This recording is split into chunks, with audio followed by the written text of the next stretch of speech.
The smell of coffee is in the air. It must be time for another episode of The Art of Struggle. Welcome to another episode of my podcast called The Art of Struggle. You can hear me rant about art, video games, movies, pop culture, CGI, the industry, and much, much more. My name is Fatai, and I'll be your guide as we explore the world of CG, pop culture, and the people who make it all possible. Okay, let's see what's going on this week. Right. It seems Ring of Elysium mixes Battle Royale with winter sports. Tencent Games already publishes PlayerUnknown Battlegrounds. So, what's left? If you've already got one of the top, Battle Royales out, why not make a second one? I think is their thought process. So they made a game called Ring of Elysium. It's a free-to-play Battle Royale. And instead of the style of PUBG and FORTNITE where your map shrinks over time, the world gets colder. So there are safe zones that you can go to avoid those things. The weapon style is similar to PUBG's weapon style, but it has quite a few differences. Instead of running around and stuff like that, you have three main modes of transportation, which is you can glide everywhere, you can snowboard everywhere, and then you have these little hooks and stuff so you can climb walls and grapple and zip line and stuff like that. So there's a few different ways, and it's pretty interesting. So I'm gonna put up some footage for you guys to check out.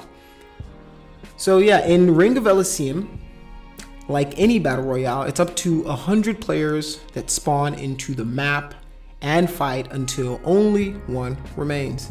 It is a tried and true formula at this point, popularized with PUBG before FORTNITE Battle Royale's fast-paced twist took the world by storm.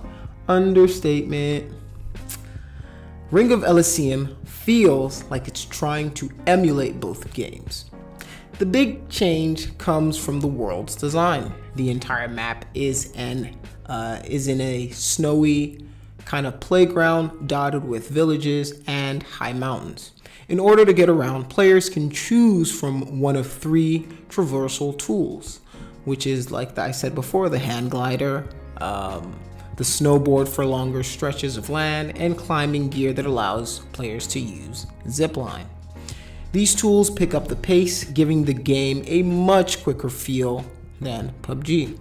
It's very easy to get to whatever your next destination is, and while the more realistic visuals and hardcore military gear evoke PUBG feels, it moves at a pace much more comparable to FORTNITE. Ring of Elysium combat is less exciting than the traversal.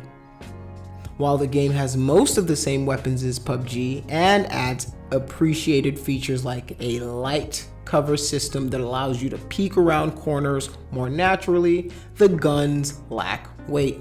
Recoil never feels quite learnable, and grenades fly further than you'd expect. It's a bit like fighting with Nerf guns. But while the raw game feel isn't great, the scale of gunfights does impress. So yeah, it's pretty much PUBG and FORTNITE married into one, with the pace of FORTNITE, the look and feel of PUBG.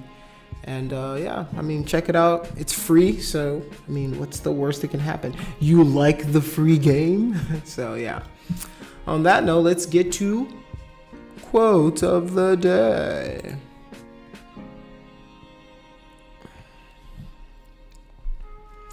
We are all here for some special reason.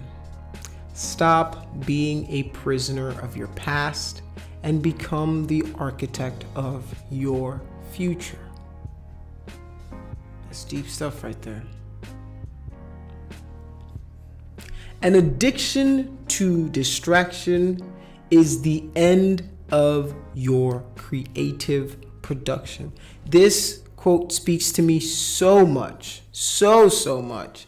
An addiction to distraction is the end of your creative production. So cut with all the distractions, cut with it, and get productive. I want to remind you to keep on struggling, because the life you want is on the other side of your struggle. I'm going to remind you that you can watch any of these episodes on YouTube. You can listen to any of this stuff on iTunes, Pocket Casts, Spotify, pretty much wherever you get your podcasts. Follow me on Instagram, Facebook, Twitter, pretty much the social medias of the current world. My name is Ty. This is The Art of Struggle. I'm signing out.